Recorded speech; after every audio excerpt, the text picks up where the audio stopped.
Good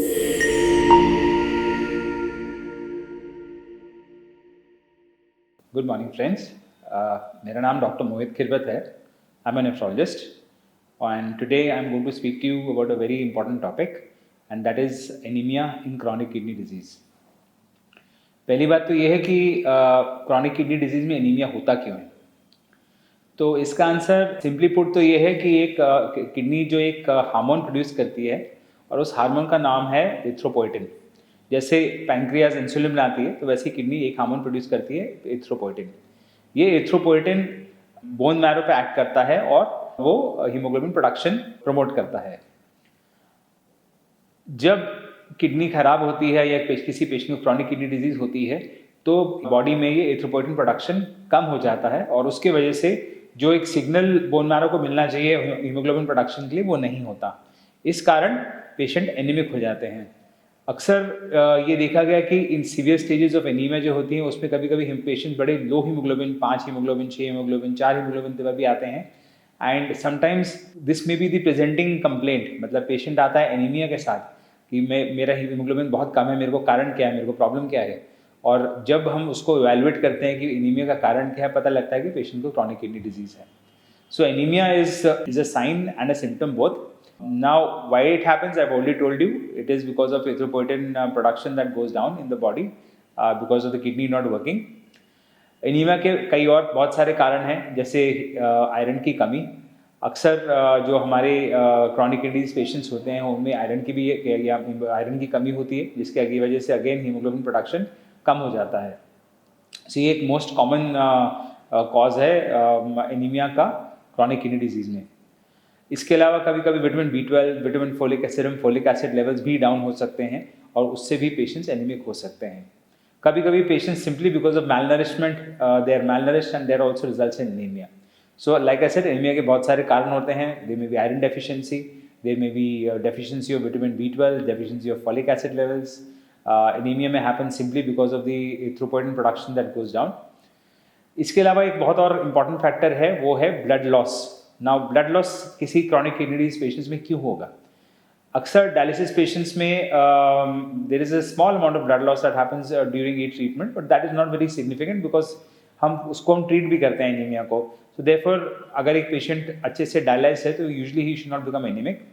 कभी कभी these patients जो हमारे patients of chronic kidney disease हैं, there also they are little more prone to bleeding, क्योंकि उनको प्लेटलेट डिस्फंक्शन होता है और प्लेटलेट इसके वजह से they are little more prone to bleeding. For example, most common cause of bleeding in patients with chronic kidney disease is the GI tract bleeding. कभी कभी पेशेंट्स को काली स्टूल्स हो जाएंगे which actually may be a sign that patient has had some internal bleeding, जिसके वजह से वो एनीमिक हो जाता है। Very rarely they may be significant blood loss during dialysis due to some complication, उसकी वजह से भी पेशेंट एनीमिक हो सकता है।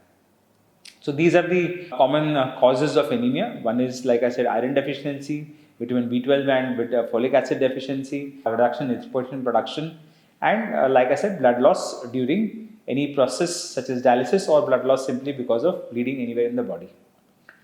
Now, how do we treat anemia or how do we approach a patient with anemia in chronic kidney disease? So जब एक patient आता है और वो एनीमिक निकलता है तो सबसे पहले तो उसका हम चेक करते हैं कि उसके हीमोग्लोबिन लेवल्स क्या हैं। उसमें यूजुअली 2-3 टेस्ट करते हैं। एक है सीरम आयरन, एक टोटल आयरन बाइंडिंग कैपेसिटी और तीसरा है फेरिटिन। इससे हमें पता लगता है कि पेशेंट के आयरन स्टोर्स क्या है बॉडी में, पेशेंट के आयरन लेवल्स ठीक है या नहीं है और पेशेंट को आयरन सप्लीमेंट देने की जरूरत है या नहीं है। इट इज़ वेरी इंपॉर्टेंट कि ये लेवल्स चेक किए जाएं आयरन देने से पहले, खास करके IV आयरन देने से पहले, बिकॉज अगर एक्सेस आयरन पेशेंट को मिलता है तो वो भी टॉक्सिसिटी और लिवर डैमेज कर सकता है। Again, vitamin B12 levels and folic acid levels should also be checked in the patient who is anemic. और इसके अलावा यूजुअली पेशेंट्स इन क्रॉनिक किडनी डिजीज में हम एरिथ्रोपोएटिन देते हैं अलग से बाहर से। जैसे एक नॉर्मल डायबिटिक पेशेंट को इंसुलिन दिया जाता है because it is not being produced in the body और being produced less in the body. Similarly हमारे जो क्रॉनिक किडनी डिजीज के पेशेंट्स अगर वो एनीमिक होते हैं तो उनको हम एरिथ्रोपोएटिन एज इंजेक्टेबल फॉर्म दिए जाते हैं। Now the various kinds of erythropoietin that are available in the market, and जो बेसिक इनमें डिफरेंस होता है वो है कि उनका ड्यूरेशन ऑफ एक्शन क्या होता है। यूजुअल जो एरिथ्रोपोएटिन अल्फा या एरिथ्रोपोएटिन बीटा होते हैं, दे आर शॉर्ट एक्टिंग एरिथ्रोपोएटिन्स और उनको हम यूजुअली हफ्ते में 2 या 3 बार देते हैं depending on the dose required. अब longer acting erythropoietins are also available by the name of darbepoetin, and ये इंजेक्शन हफ्ते में एक बार या 15 दिन में एक बार दिया जाता है।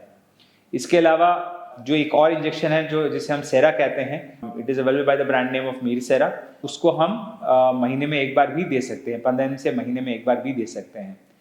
The longer acting erythropoietins are usually good or especially good for patients who are not on dialysis but are being treated on a OPD basis, तो उनको बार बार इंजेक्शन लगाने की जरूरत नहीं पड़ती। डायलिसिस पेशेंट्स क्यों भी हॉस्पिटल आते हैं हफ्ते में 2 या 3 बार, तो those injections can be given during dialysis also. इसके अलावा a lot of research has gone into finding newer treatments for anemia, newer iron therapies for anemia, newer oral irons for anemia, newer IV iron for therapy, and newer oral treatments to replace erythropoietin. So after a lot of research, some new molecules have come into the market and are now available for treatment of the anemia in patients with chronic kidney disease. And these are known as hypoxia inducible factor prolyl inhibitors, or one or two molecules have been marketed by a couple of drug companies. And इसका सबसे बड़ा advantage ये है कि आपको injection हफ्ते में 2 या 3 बार नहीं लगाना पड़ता। आप you take in the tablet form 2 to 3 times a week and the anaemia can be corrected. Word of caution, ये सारी treatments whether it is iron therapy, whether it is erythropoietin और the newer molecules, it is very important कि ये सब चीज़ें आप अपने doctor के सलाह से ही करें, because everything has side effects and it is very important कि हम सेफ रहें और जो भी चीज़ लें हम उसका that should only benefit us, not produce any side effects. Thank you.